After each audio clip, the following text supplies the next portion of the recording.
So I thought I would do what a full day of skin lightening looks like for me.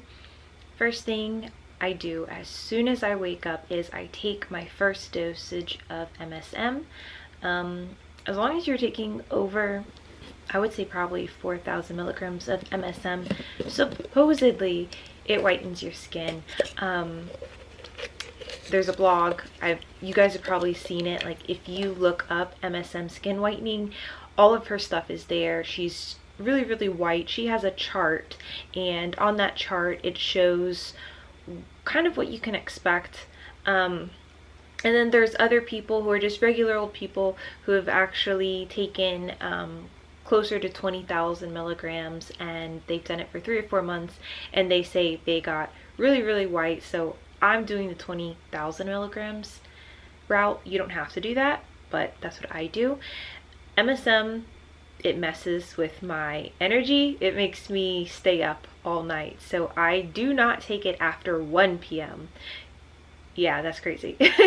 I cannot take it after 1 or I will stay up so late. I have no idea why. Like there's some things you shouldn't really take after 5. This keeps me up even if I take it after 1. So I take all of this by noon. So my first dosage is just a tablespoon. I take it, I wash it down with some water. You can just add this in water. If you're using the flakes taste way better than the powder. The powder, it's sulfur, but still, I hate the smell. It's sour. It's just, I don't like it. I don't like the powder. The flakes way better. So I take my tablespoon and I just put it right in my mouth and I wash it down with some water. And so if you're waking up early in the morning, like 6:30 or earlier, I would go ahead and get ready for work or do whatever I'm going to do. So I don't forget to take my second dosage, I do usually set an alarm. So I set that alarm for at least 2 hours just to give my body time to process the MSM. Because if you take everything all in one go, most of it's probably just going to go out the next time you go pee, pretty much. Or with your excrement. If you really wanted to be anal about it and you're taking like such a high dosage, like 20,000 milligrams, you could break it up into 3 separate dosages and take 3 before the afternoon. Whichever works for you, but I just do it 2 dosages, and I make sure that I take it a few hours apart. So once that timer goes back off, then I take just 2 teaspoons, and that's how I get to my 20,000 milligrams.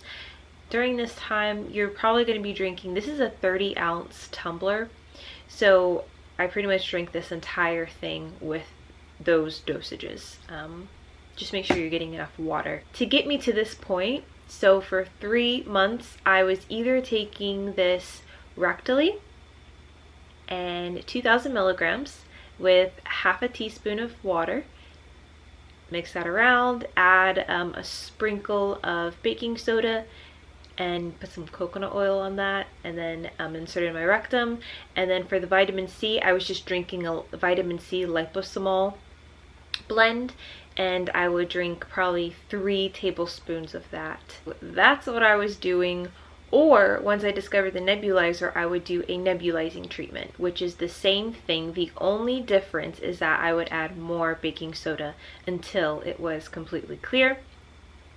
But the nebulizer takes like 25 minutes, so some days it's like if you wake up early enough you can do a treatment, but if not, then rectally is still the way to go. But that's how I got to this point and where my skin is now. That's the morning dosage. Then I go about my day.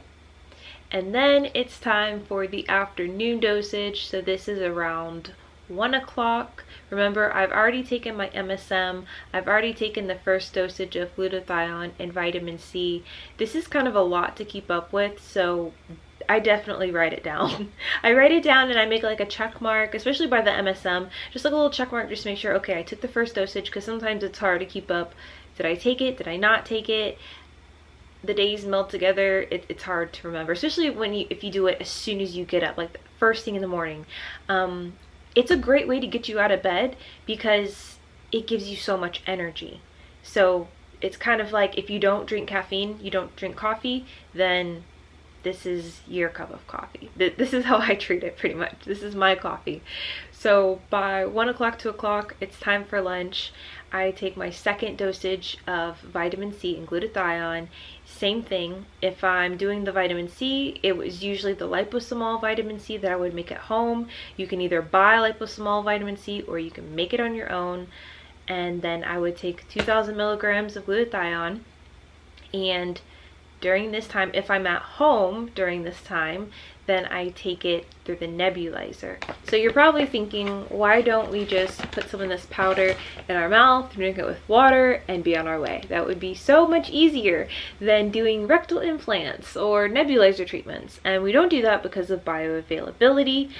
There's tons and tons and tons of information on that on the internet, and it's really sad. Basically, when you do that, any water soluble vitamin, mineral, whatever it is that you're taking, if it's water soluble, then you have to worry about, number one, your stomach acid getting to it and breaking it down completely, and then either turning it into excrement or turning it into urine, and then you're just pissing away all of that supplement. That's why people give all these multivitamins such a bad rap, especially when you take them all at one time, because they're like, you're just peeing that away. You know that, right? But I still think it's better to take some than none at all. You know what I mean? But yeah, the majority of it will get pissed away. So you either take it rectally, or you use a nebulizer, or you buy the liposomol version, or you make the liposomol version if you have the time and if you have the tools, or you go get an IV, or you go get a shot. Those are pretty much your options.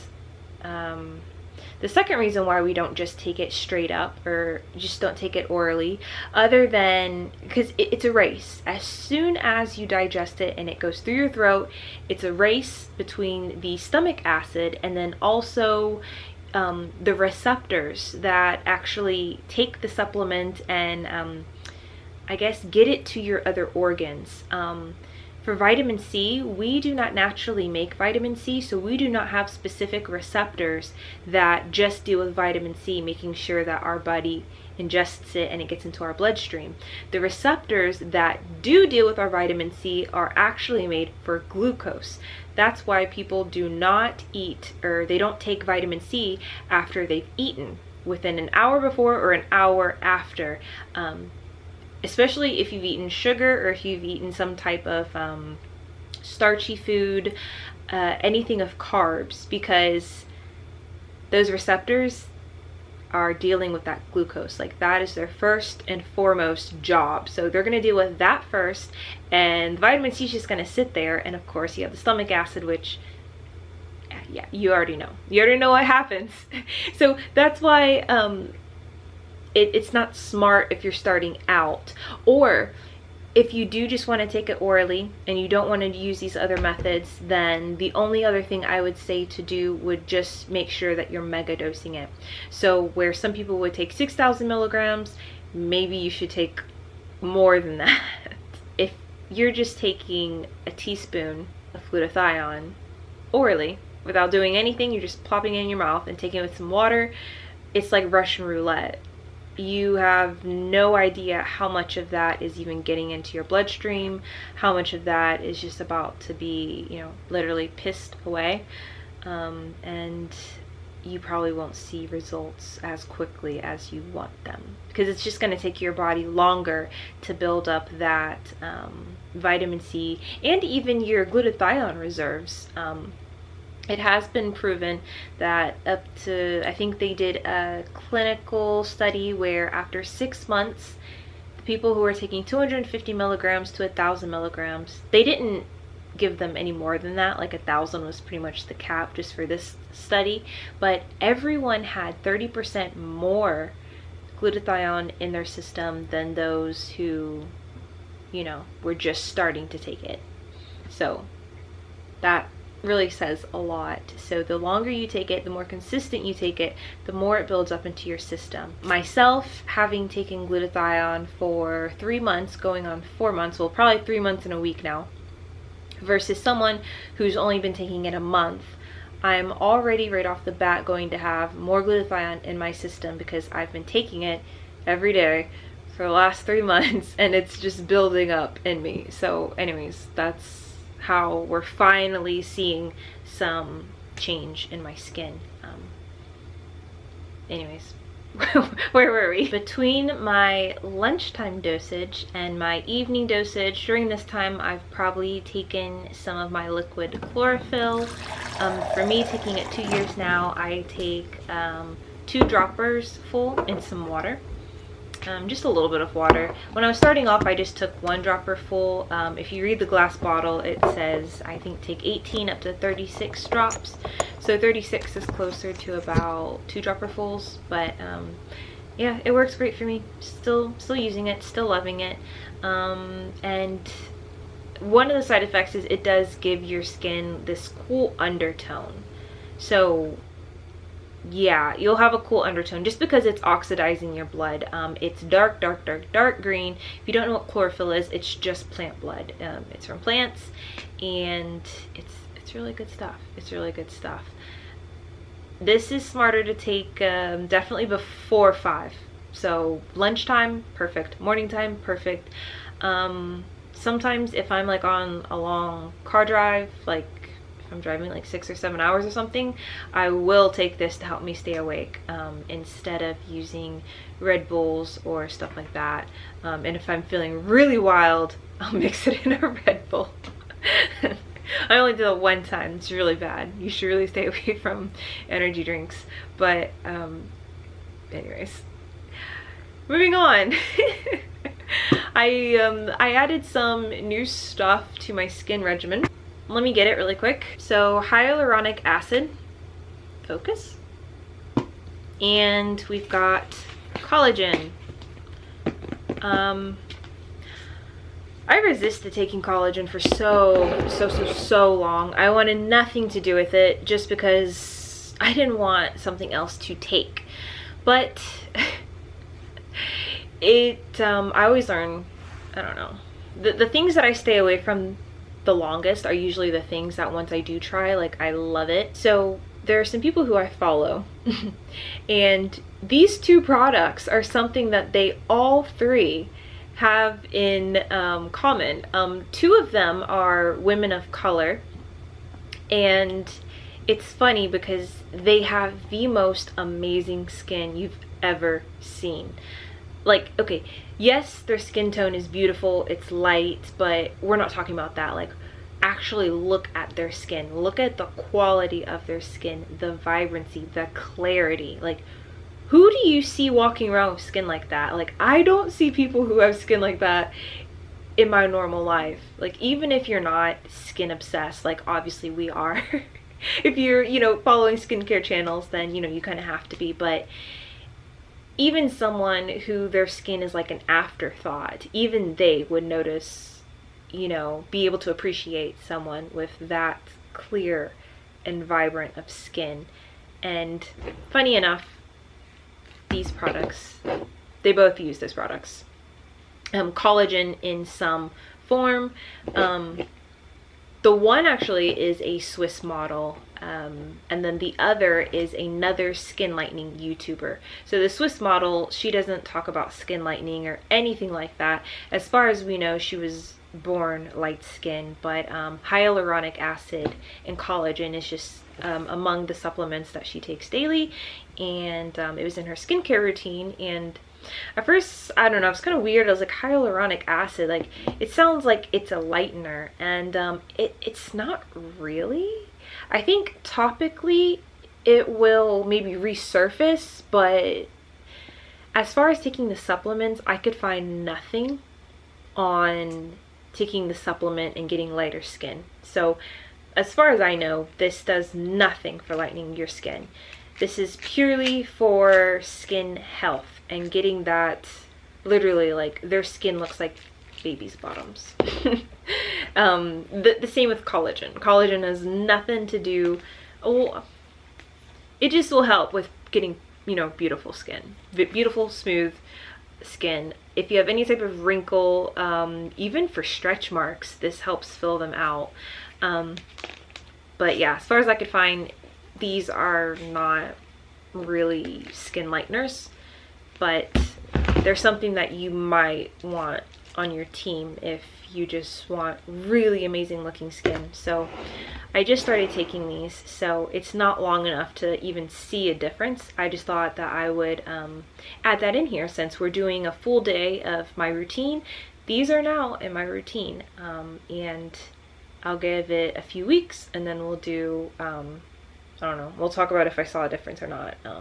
Obviously if I don't, then I'll probably stop taking them, but people really rave about these and it's just funny. So the third girl who takes this, she's just a random white girl that I follow. She's a dancer, and so she does a lot of stuff about working out and dancing, and it's funny because like she doesn't wear a lot of makeup since her channel's like more sporty. She is always pretty fresh faced, and so for someone who you can tell doesn't wear makeup, it's like I always thought like her skin is so pretty, you know, it just must, like, I guess having skin that's free of breakouts must just run in her family or something like that.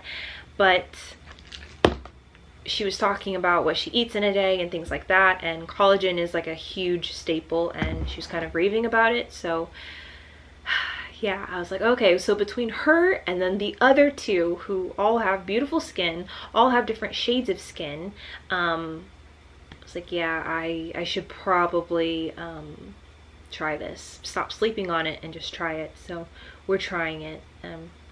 As you can see, glutathione helps. Taking MSM helps smooth it, but as far as for my skin health, I am nowhere on their level. Oh, and don't worry about this. This is just hair dye. Yeah, I got hair dye on my arms because I'm messy. The quality of my skin is nowhere near that of theirs. Basically, I'm trying these for all over skin health, but the stretch mark benefits, if it works, then I'll tell you about it, but we will see. So by this time it's evening time, so around 8:30, 9 o'clock, before it gets too late, I take my final dosage of the day. So another teaspoon of vitamin C and another teaspoon of glutathione. This is a great time, and this is usually the time that I will do a nebulizer treatment. The first 2 weeks that I discovered nebulizers, I would take them twice a day, but that's kind of unrealistic, especially if your nebulizer takes a while, like 25 minutes. So taking it once a day is pretty much what I leveled out to. Evening time is usually around the time where I would do the nebulizer treatment or do another rectal implant. So either or. Usually around this time, I'll remind myself to take the mangiacani. I'll make like a tea of that with the cassia fatima, but I've only been doing that about a month now, so that's rather new, and those have nothing to do with skin. So I'm just throwing that in there. It's just a part of the routine. Other than that, that's it. That's what I do. And I hope this was very helpful.